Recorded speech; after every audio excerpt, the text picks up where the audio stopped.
Good afternoon. Welcome to Cedar Lane Unitarian Universalist Congregation. Welcome to this service of remembrance and celebration of the life of Delilah Foster. I am the Reverend Ali Casey Bell, one of the ministers that serve this congregation. If you are joining us online, please write in the chat and let us know you are here and where you're joining us from. Now, as we prepare to turn our hearts to memorializing Delilah, the words of the poet Khalil Gibran ring true. When you are sorrowful, look again in your heart, and you shall see that in truth you are weeping for that which has been your delight. While death has brought us together, life has gathered us too. Life channeled through Delilah's life. As is the custom of our tradition, we open this sacred time with the lighting of the chalice.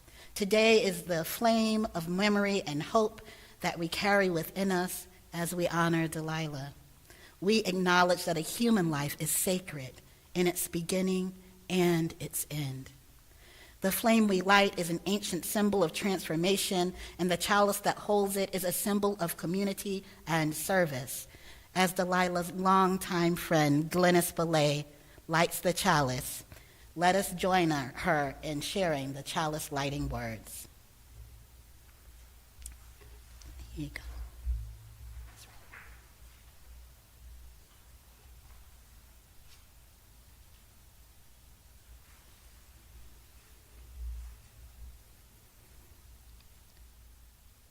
We light this chalice in loving memory of our beloved mother and spiritual companion, Delilah Foster, and in tribute to the love a single life can inspire.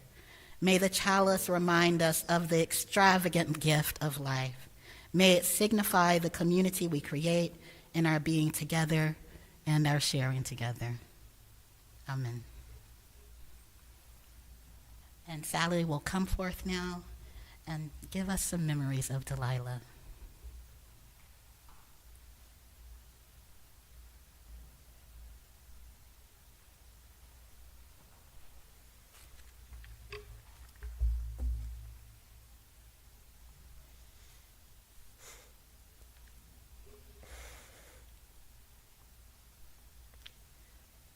I'm almost ready to begin to read this, so give me a minute.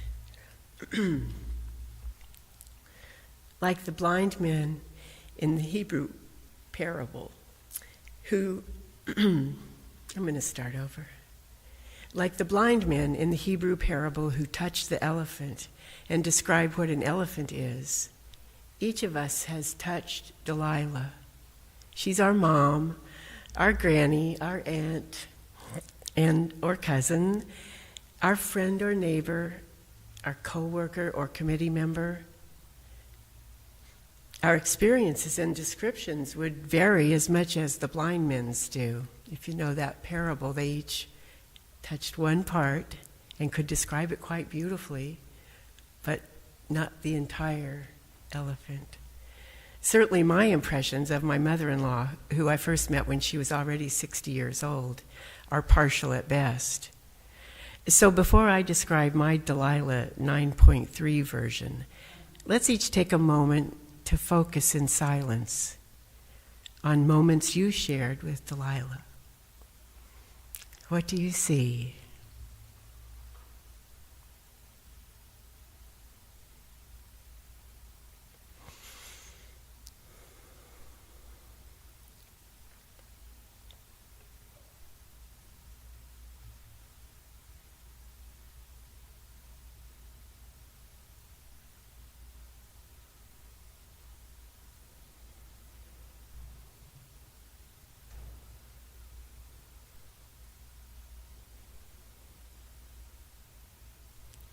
If you're like me, your images of Delilah include some version of how bright she was, whether as a learner, researcher, archivist, or practitioner, whether she was tackling genealogy, medical technology, word perfect, chemistry, or calculus. She may have told you about being the only student bused across New Orleans from her high school to another to attend accelerated math courses. Not many women of her generation or mine hold degrees from LSU in math and chemistry. And she probably would have loved engineering, but as she told me, women just didn't do that. What she did do for most of her life was to serve as the memory for her family. Delilah was the elephant who never forgot. When my hands touch memories of that elephant, I remember her intelligent hands. They were amazing. I remember watching her bake and decorate our wedding cake. 3 perfectly symmetrical tiers, lavished with filigrees and flowers, worthy of a photo shoot for Brides magazine. Her hands made it look easy. Maybe because of the cake decorating courses she took, maybe the decades of creating birthday cakes shaped to each son's current interest: rockets, dinosaurs, piano, dragons, and as a new step-granny, a dolphin sheet cake for my son on December 29th, 3 days before that wedding cake for Greg and me and our wedding day. Delilah was horrified at my choice of a wedding dress, a long-sleeved black knit affair I bought at Marshall's 3 days before our wedding. I could understand her horror a few years later when she showed me her photo albums. There she was on her wedding day, all tailored and sleek, in the classic bridal gown she had designed and sewn with her mother and grandmother's assistance. Her grandmother, Jessie, had taught her daughter Lorraine and her granddaughter to sew. Lorraine gave Delilah an $8.50 sewing machine for her 11th birthday, and little Delilah took off treadling. Not electric. Decades later, when Delilah joined Cedar Lane's memoir writing class, she wrote about a prom dress she made and her delight when her grandmother made it even more beautiful, trimming it with red velveteen ribbon. She later acquired a dress form to construct suits and dresses just her size. When she and Bill moved into 6117 Green Tree Road, she made full-length pleated and lined draperies for the living room and all kinds of curtains for the kitchen and all the bedrooms. Her young children often sported handmade Halloween costumes, becoming Chiquita Banana, Batman, or Little John of Sherwood Forest. Delilah crafted holiday decorations and needle-pointed Christmas stockings for the family, adding new ones for daughters-in-law and grandsons as they came along. As Bill and Delilah became less independent, the family helped them gather up their household and prepared to move. That's when I went downstairs to pack up things in their laundry room. Next to the washer and dryer were a set of shelves that housed 9 boxes, all the same size, 3 different colors, neatly labeled with their contents. I didn't want to disrupt this beautiful testimony to this version of Delilah's intelligence, her fine motor control and deep delight in handcrafts. I wanted to remember it forever. I had no camera, so I sketched the arrangement, making sure to include the words on each box, and then with a heavy heart began to pack up what I knew she would not turn to again.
grandmother wrote her memoir pieces as part of a memoir class that she participated in here at this church from 2006 to 2008. And that includes this piece, which I'd like to read. I've never really believed in heaven or hell, or in any real afterlife. Instead, I have a fantasy of what happens when the life experience ends. In my fantasy, when life as we know it ceases, we would enter into a state of omniscience.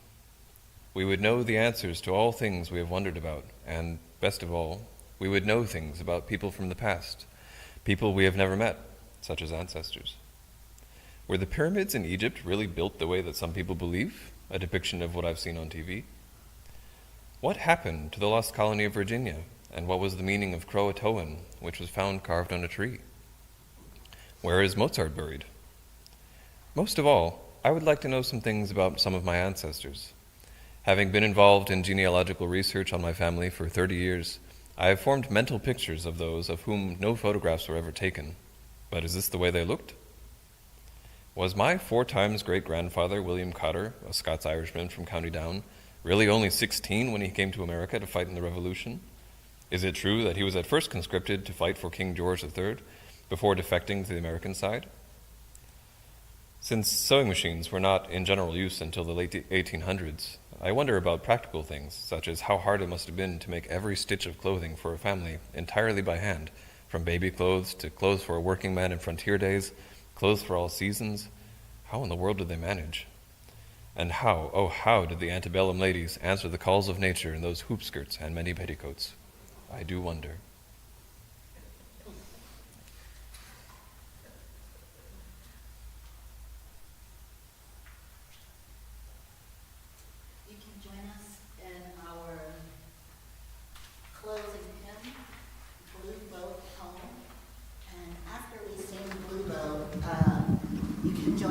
For the memorial walk to where we will scatter Delilah's ashes. On the way out, you will see some flowers with scarves on them.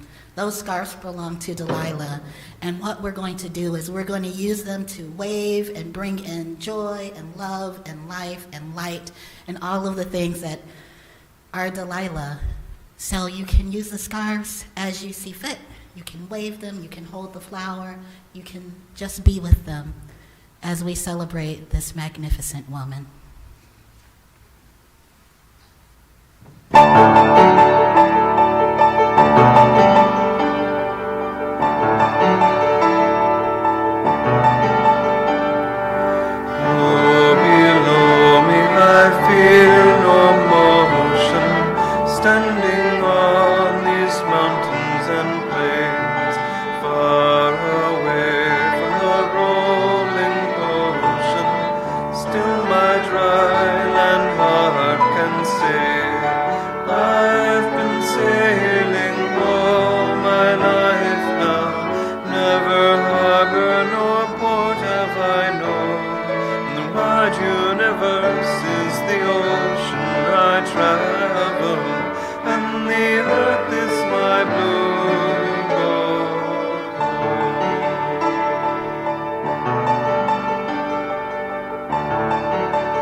Infinite sea before me,